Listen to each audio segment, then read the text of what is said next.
The San Francisco 49ers day one of OTAs is officially in the books, and we have a lot of news, notes, highlights, and observations to talk about in this video.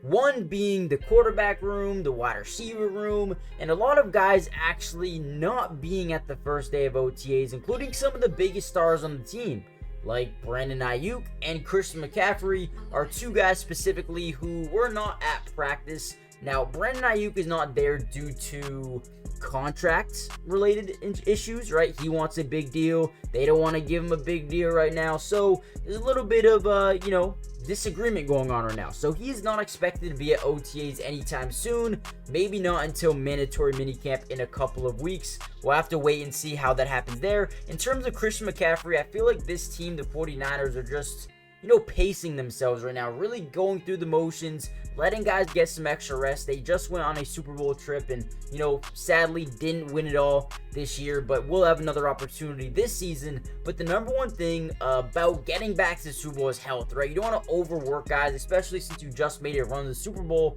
And guys like Christian McCaffrey and Brandon Ayuk don't really need to put in too much work right now. Once you get in the training camp, that's when they really got the grind. And just because they're not at OTAs doesn't mean they're actually practicing. Now, what this does do, though, is opens up some playing time for some other guys. Now, before we get into this video, before we deep dive, I need you guys to do me a big favor. Hit the like button, just so we can get this video out to more 49ers fans. But also, subscribe if you're new. It's free. It doesn't cost anything. We're going to be covering the entirety of OTAs, mandatory minicamp, training camp, preseason, and regular season as well. So make sure you guys are joining the family right now. Before we get going, go subscribe, hit the like button. Let's get it. Now, let's get into the video. So now that Brandon Ayuk is out, also, I do want to give you guys this information. Debo, new number 1. Looks good. Now, Debo, it's interesting because Debo is usually the guy who he's not at OTAs, usually, right? This season, it's a bit different. Going through the offseason, going through the draft, going through free agency, it feels like there was one name on the market, and that was Debo Samuel. However, he was not traded. They actually elected to keep him, and now he kind of is playing like a chip on his shoulder. He's like, listen, you guys thought I can be traded and you guys be fine. No, I'm going to come out here. I'm going to dominate and show you guys that I'm the best wide receiver in this class or in this wide receiver room. Now, is that true? I don't really know, but I think it does help Debo. He's here early. I think he's getting a lot more reps in with Brock Purdy. So come regular season time, hey, maybe this extra 2-3 weeks of work when Brandon Ayuk is out makes Debo the number 1 wide receiver again. So we'll see what happens in that. But Ricky Pearsall, still don't really know how to say his name. Ricky Pearsall. Let me know in the comments down below if I'm butchering it. I'm sorry. Roast me a ton, and then I'll eventually get it right. But Ricky, I'm going to call him for now, looked good today, man. He was working a lot with, Debo. They're getting in a lot of reps, getting some work in with Brock Purdy. Another guy I think could benefit a ton with Juwan Jennings, who's also out, and Brandon Ayuk, who's also out, is Jacob Cowan, 4th-round wide receiver, another guy they added just in case they wanted to trade an Ayuk, just in case they wanted to trade a Debo Samuel. They have other guys here to replace those talented guys. So Jacob Cowan and Ricky are two guys I think can come out here and start to make a name for themselves going forward. Now I'm very interested to see what happens from here. Today was a lot of 7-on-7 work, and you know what, the tough thing is media is not allowed to film 7-on-7, 11-on-11 work until training camp, so we're still gonna have to wait to see that. But again, Ricky looked good, caught several passes, and had a lot of separation as well. That was one thing I was, I want to see if that would translate from NCAA, from college football to the NFL, and right away versus some really good corners for the 49ers. He looked good, got a lot of separation. There was one rep that he did lose though, and Rocky Sin broke up a deep out route. It looked beautiful. Rocky Sin, a guy who they brought in, hopefully he can add some depth, some versatility to this DB room, and on that play did definitely look good. Brock Purdy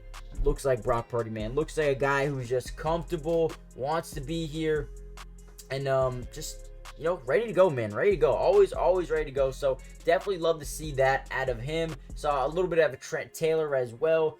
He was out there. He was, playing pretty well. You also have Danny Gray, the former third-round pick. I don't really know what's going to happen with him. I'm a little bit nervous. I feel like he's really falling down the depth chart here as a 2022 third. I thought last season he might be able to break out a little bit. Never ended up happening. So we'll see what goes on from here. But I think this wide receiver room is pretty open. We also saw a new look of new defensive end. Leonard Floyd was at OTAs, ready to work, getting active. That was something you love to see. Getting these new guys in here, learning the playbook, learning the system, learning the coaching staff. Definitely something you want to see. And then from 49ers rookie, Ronaldo Green, he did have a PBU while guarding Deebo Samuel over the middle of the field. Green was actually called for a DPI on what seemed like good coverage to the media. Again, I'm not there, so I don't really know. I'm just going off what, the media posts and whatnot. So make sure you guys go follow them on Twitter, by the way, because they keep you guys updated with everything. Just go find some 49ers reporters if you haven't already done so.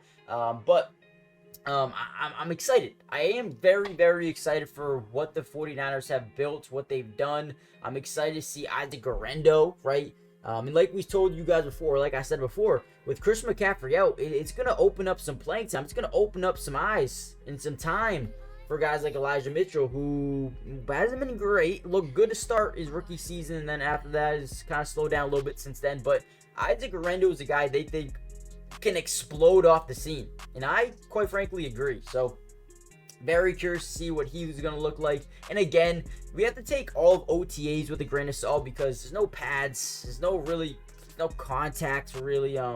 So we're going to have to wait to see how some of these guys develop over the rest of the OTAs and mandatory mini camp. That will be fun over the next couple of weeks here, so get back in action during that.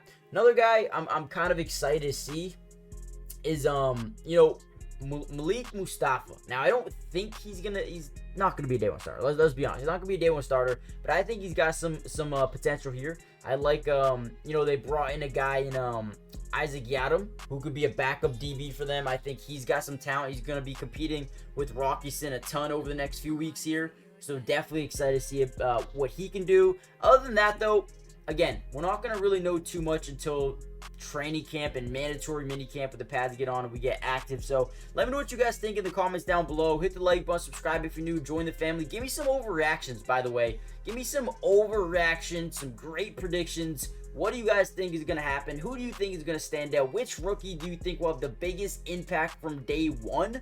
To me, I think it's going to be Ronaldo Green. For some reason, I think Ronaldo Green's going to come in here and give them some insane versatility with Charvarius Ward, Demonador Lenore, Jair Brown, who's going to take a major step up this season. You still got Ambry Thomas, and you got Hufanga as well. Man, I am excited for what this team can do. Hit the like button, guys. Subscribe if you're new. Join the family. Turn on post notifications. And with that being said, I will be covering the entirety of the offseason for the 49ers. So I'll see you guys in the next San Francisco 49ers update. Maybe it's even tomorrow. So peace.